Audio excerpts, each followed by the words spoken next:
दोस्तों, अगर आपका बिजनेस चल रहा है लेकिन स्टेबल ग्रोथ नहीं आ रही, कभी सेल्स अप कभी सेल्स डाउन, और आप अब कंफ्यूज हैं कि प्रॉब्लम प्रोडक्ट में है या एड्स में, तो सुने, 90% बिजनेसेस का जो इशू है स्ट्रेटेजी का ब्लाइंड होना, और स्ट्रेटेजी को क्लियर करने का सबसे पावरफुल टूल है स्वॉट analysis. Strengths, weaknesses, opportunities and threats. अगर आपको ये चारों चीजें क्लियर हो जाए तो आपका बिजनेस सिर्फ एक गैस वर्क नहीं रहेगा, बल्कि प्रॉपर कंप्लीट प्लानिंग के साथ आप सक्सेस हासिल कर सकेंगे। सो आज की इस वीडियो में मैं आपको स्वॉट analysis step by step guide करूंगा कि आपने अपने बिजनेस की स्ट्रेंथ कैसे आइडेंटिफाई करनी है, वीक पॉइंट्स को प्रॉफिट में कैसे कन्वर्ट करना है, और अपॉर्चुनिटीज को कैश में कैसे टर्न करना है, और थ्रेड्स आने से पहले अपनी स्ट्रेटजी को कैसे रेडी करना है। सो बिना टाइम वेस्ट किए चलिए लेक्चर को स्टार्ट करते हैं। सो दोस्तों, स्वॉट एनालिसिस की बात करें तो मैं आपको ये गाइड करूंगा, मैं आपको ये सजेस्ट करना चाहूंगा कि आपको ना सिर्फ अपने बिजनेस का, आपको अपना खुद का भी स्वॉट एनालिसिस करना चाहिए। हर 6 माह के बाद आपको चाहिए कि आप एक ब्रीफ स्वॉट एनालिसिस कर लें, ताकि आपको पता हो कि इस टाइम आपकी एग्जैक्ट पोजीशन क्या है, इस टाइम मार्केट के अंदर आपकी स्ट्रेंथ क्या है, आपकी वीकनेसेस क्या है, अपॉर्चुनिटीज क्या चल रही हैं, और क्या ऐसा थ्रेड है जिसको आप ओवरकम कर सकते हैं। सबसे पहले बात करें स्ट्रेंथ की, कि स्ट्रेंथ क्या होती है। स्ट्रेंथ आपके बिजनेस के वो खास फीचर्स होते हैं जो आपको आपके कंपेटिटर से बेहतर बनाते हैं। वीकनेसेस की बात करें तो वीकनेसेस वो एरिया है जहां पर आपका बिजनेस इंप्रूव कर सकता है, तो आपको अपने वीकनेसेस वाले एरिया पर काम करना चाहिए। अगर आप स्वॉट एनालिसिस करते हैं तो आपको आपकी स्ट्रेंथ का भी आइडिया होता रहता है, और साथ ही साथ आपको आपकी वीकनेसेस का भी पता चलता रहता है। अपॉर्चुनिटीज की बात करें तो वो फैक्टर्स जो आपके बिजनेस की ग्रोथ के लिए बहुत इंपॉर्टेंट किरदार अदा करते हैं, वो कहलाती हैं अपॉर्चुनिटीज। लास्ट पे बात करें थ्रेड्स की, तो थ्रेड्स वो चैलेंजेस हैं जो आपके बिजनेस को नुकसान पहुंचा सकते हैं। अब हम बात करते हैं कि इनको चेक कैसे कर सकते हैं। सबसे पहले बात करें स्ट्रेंथ की, तो स्ट्रेंथ आपके बिजनेस की, चाहे वो प्रोडक्ट का बिजनेस है, चाहे वो सर्विसेज का बिजनेस है, उसके वो तमाम फीचर्स जो आपको आपके कंपेटिटर से बेहतर बनाते हैं, वो आपके बिजनेस की स्ट्रेंथ्स हैं। जैसे लास्ट टाइम मैंने आपको ज़ेपोस के बिजनेस की एग्जांपल दी थी कि उनका यूएसपी कस्टमर सपोर्ट था, जिसकी वजह से अमेज़न ने उसे $940 मिलियन में बाय कर लिया। वही कस्टमर सपोर्ट उसकी स्ट्रेंथ बन गई, और उसी वजह से वो बिजनेस, वो ब्रांड बहुत ज्यादा ग्रो हो गया, और एक बड़े ग्रुप ने उसे एक्वायर्ड कर लिया। आपने ये चीज भी चेक करनी है कि अगर ब्रांड रेपुटेशन आपके बिजनेस की बेहतर है कंपेटिटर से, तो ये भी आपकी स्ट्रेंथ कहलाएगी। या जो टेक्नोलॉजी आप यूज कर रहे हैं वो आपकी एक स्ट्रेंथ हो सकती है। मिसाल के तौर पे आपकी प्रोडक्ट की क्वालिटी बहुत हाई है, तो ये भी आपकी स्ट्रेंथ है। आपके बिजनेस की ऑनलाइन प्रेजेंस बहुत जबरदस्त है, ये भी आपकी स्ट्रेंथ है। आप अपने कस्टमर के साथ हमेशा इंगेज रहते हैं, वीडियोस बनाते हैं, नया कंटेंट लाते रहते हैं, तो ये भी आपकी एक स्ट्रेंथ है। आपके कस्टमर्स आपके साथ लॉयल है, आपको दोबारा ऑर्डर्स कर रहे हैं, ये भी आपके बिजनेस की बहुत बड़ी स्ट्रेंथ कहलाती है। मिसाल के तौर पे आप परफ्यूम सेल करते हैं, आपने एक बार कस्टमर ने आपको ऑर्डर किया, आपने परफ्यूम सेल किया, कस्टमर ने नेक्स्ट मंथ दोबारा ऑर्डर किया, तो ये आपके बिजनेस की स्ट्रेंथ कहलाएगी। उसके बाद अगर बात करें वीकनेसेस की, तो वो एरियाज जहां पर आपको अपना बिजनेस बेहतर करने की जरूरत है, वो है वीकनेसेस। मिसाल के तौर पे आपकी प्रोडक्शन कॉस्ट बहुत ज्यादा हाई है, आप परफ्यूम सेल कर रहे हैं और वो परफ्यूम आपको मार्केट से महंगा मिल रहा है, तो ये आपकी वीकनेसेस हैं। अगर आपके ब्रांड की अवेयरनेस वीक है, तो ये भी आपकी बहुत बड़ी वीकनेसेस कहलाएंगी।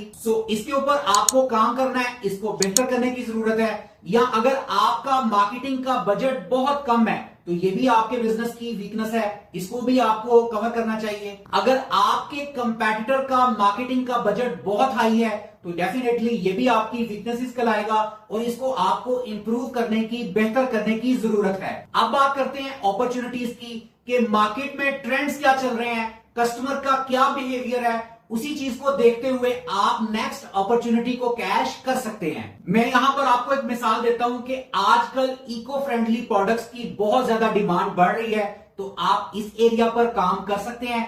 ये आपके बिजनेस के लिए एक बहुत जबरदस्त अपॉर्चुनिटी बन सकती है। अगर आपकी सोशल मीडिया रीच कम है तो ये भी आपके लिए एक अपॉर्चुनिटी है कि आप अपनी सोशल मीडिया रीच को बढ़ाएं।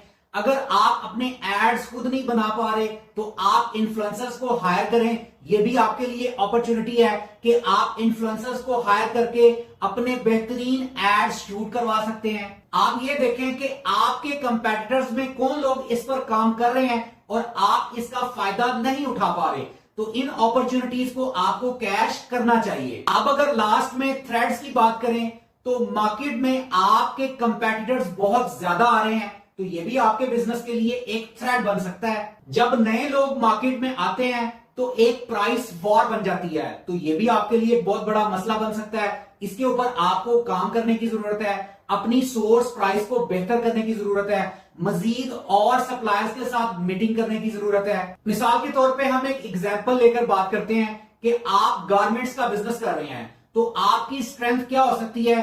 आपका यूनिक डिजाइन, ये आपकी स्ट्रेंथ है। आपकी 1 डे में डिलीवरी, ये आपकी स्ट्रेंथ बन सकती है। आपकी सोशल मीडिया प्रेजेंस बड़ी स्ट्रांग है, तो ये आपकी बहुत जबरदस्त स्ट्रेंथ है। अगर मैं क्लॉथिंग बिजनेस की वीकनेसेस की बात करूं तो यहां पे रिटर्न रेशियो बहुत ज्यादा होती है, ये वीकनेसेस है।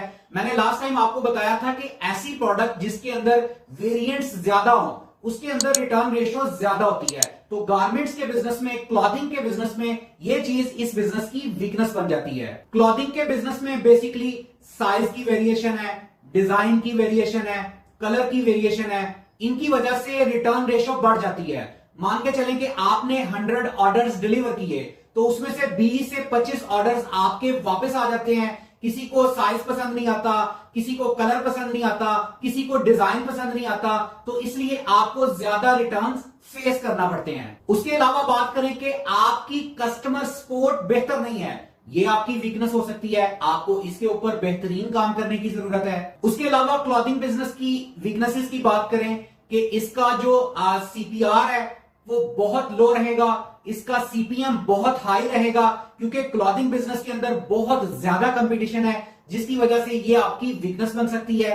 बेसिकली मेटा मार्केटिंग जो है वो ऑक्शन सिस्टम में काम करती है, तो ऑक्शन सिस्टम में आप एक दूसरे से कंपीट कर रहे होते हैं, आप बोली लगा रहे होते हैं, तो जिसकी बोली ज्यादा होती है वो उस ऑक्शन को विन कर लेता है। जो जीत रहा है उसका एड नजर आ रहा है, तो यहां पर हर बंदे की कोशिश है कि मेरा एड सबसे पहले नजर आए। आपका सीपीआर बहुत ज्यादा हाई जा सकता है, क्योंकि जितने ज्यादा लोग होंगे, जितने ज्यादा एड्स रन होंगे, उतना कंपटीशन ज्यादा होगा और सीपीआर हाई होगा। लेकिन इसमें एक चीज है जिसके ऊपर अगर आप काम कर लें तो आप इसी चीज को अपनी स्ट्रेंथ बना सकते हैं, वो है कम्युनिकेशन स्ट्रेटजी। अगर आपकी कम्युनिकेशन स्ट्रेटजी बेहतरीन रहती है तो आप इन सारी वीकनेसेस को ओवरकम कर सकते हैं। अब अगर क्लॉथिंग बिजनेस की अपॉर्चुनिटीज की बात करें तो इसमें इन्फ्लुएंसर मार्केटिंग एक बहुत बड़ी अपॉर्चुनिटी हो सकती है। इसके अलावा आपको अदर मार्केट्स पे काम करना चाहिए। अगर आप फेसबुक के ऊपर काम कर रहे हैं, फेसबुक पर अपने एड्स चला रहे हैं, तो आपको चाहिए कि अपने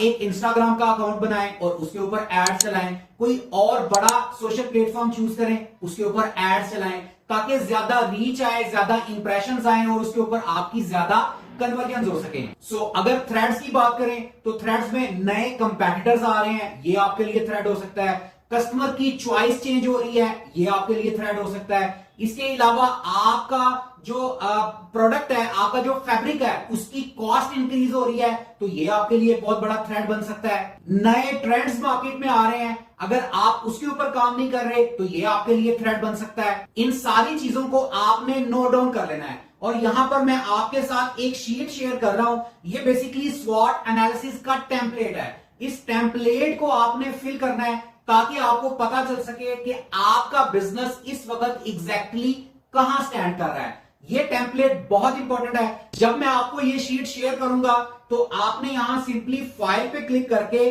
मेक अ कॉपी कर लेना है और उसके बाद आपने अपने पास अपने शीट में इसे ऐड कर लेना है, देन आप इसे एडिट कर सकेंगे। सो आपने इसको प्रॉपर्ली अच्छे तरीके से फिल कर लेना है। इवन के मैं तो आपको ये कहूंगा कि आपको 2 स्वॉट एनालिसिस करने चाहिए। सबसे पहले आपको अपना स्वॉट एनालिसिस करना चाहिए कि मेरी क्या स्ट्रेंथ्स हैं, क्या वीकनेसेस हैं, क्या मेरे पास अपॉर्चुनिटीज हैं और मुझे क्या थ्रेट्स हैं। फिर आप अपने बिजनेस का स्वॉट एनालिसिस करें। दोस्तों ये बहुत ही इंपॉर्टेंट है। कुछ लोगों से मैं मिलता हूं, जब मैं उनसे पूछता हूं कि आपने अपने बिजनेस का स्वॉट एनालिसिस किया हुआ है, तो वो कहते हैं कि जी मैंने किया हुआ है, मेरे दिमाग में है कि मेरी क्या स्ट्रेंथ्स हैं, मेरी क्या वीकनेसेस हैं, क्या अपॉर्चुनिटीज हैं, क्या थ्रेट्स हैं। नहीं भाई, ऐसा नहीं है। स्वॉट एनालिसिस आपने लिख कर करना है। दिमाग में कभी भी स्वॉट एनालिसिस नहीं हो सकता।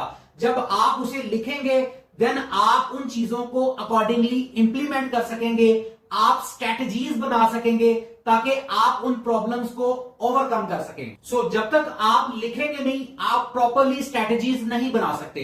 फर्ज करें कि आपकी एक कोर आपकी स्ट्रेंथ है कि आप with in the city same day में डिलीवरी देते हैं, तो आपकी ये स्ट्रेंथ है। जब आप एड्स बनाएं तो अपनी इस स्ट्रेंथ को डिस्क्राइब करें, लोगों को बताएं, लोगों को हाईलाइट करें ताकि आपका ये फीचर लोगों को पता चले और आपको ज्यादा ऑर्डर्स आ सकें। या अगर आपकी कोई वीकनेसेस है तो आपको पता हो कि मैंने ये चीजें लिखी हुई हैं, आप उन वीकनेसेस को इंप्रूव कर सकें। जैसे हम क्लॉथिंग बिजनेस की बात कर रहे थे कि जो क्लॉथ की जो प्राइसिंग है, सोर्स प्राइसिंग है, वो बढ़ जाती है। तो जब आपने नोट डाउन किया होगा, जब आपने लिखा होगा, देन आप उसके ऊपर काम कर सकेंगे। आप डिफरेंट और सप्लायर्स के साथ रब्ता करेंगे, डिफरेंट और जगहों से आप प्राइसिंग ले सकेंगे। तो ये चीजें लिखना, नोट करना बहुत इंपॉर्टेंट है। अगर आप इस शीट को प्रॉपरली फिल कर लेते हैं और अपना स्वॉट एनालिसिस कंप्लीट कर लेते हैं, तो मेरा यकीन करें आप कभी भी नुकसान में नहीं रहेंगे और आपका बिजनेस ग्रो करेगा। सो दोस्तों,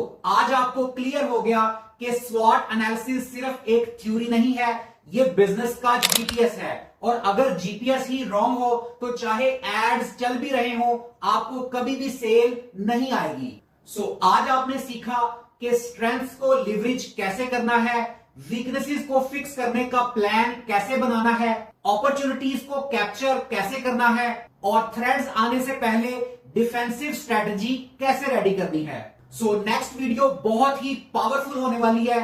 नेक्स्ट वीडियो में हम डिस्कस करेंगे कंपैटिटर्स एनालिसिस के बारे में, और ये आपके बिजनेस के लिए बहुत ही इंपॉर्टेंट है।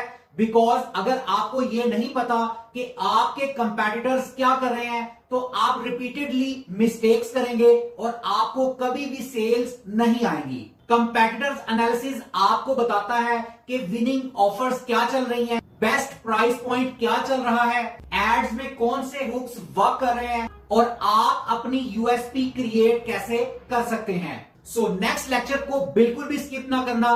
अभी चैनल को सब्सक्राइब कर लें और बेल नोटिफिकेशन को प्रेस कर लें ताकि लेटेस्ट इंफॉर्मेशन सबसे पहले आपको रिसीव हो सके। और अगर वीडियो हेल्पफुल लगी हो तो मुझे बताएं कि आप किस नीश में काम कर रहे हैं। मैं एज एन एग्जांपल उसी नीश के ऊपर आपको नेक्स्ट वीडियो में कंपैटिटर्स एनालिसिस करके दूंगा। सो अपना बहुत सारा ख्याल रखें, दुआओं में याद रखें। अल्लाह हाफिज।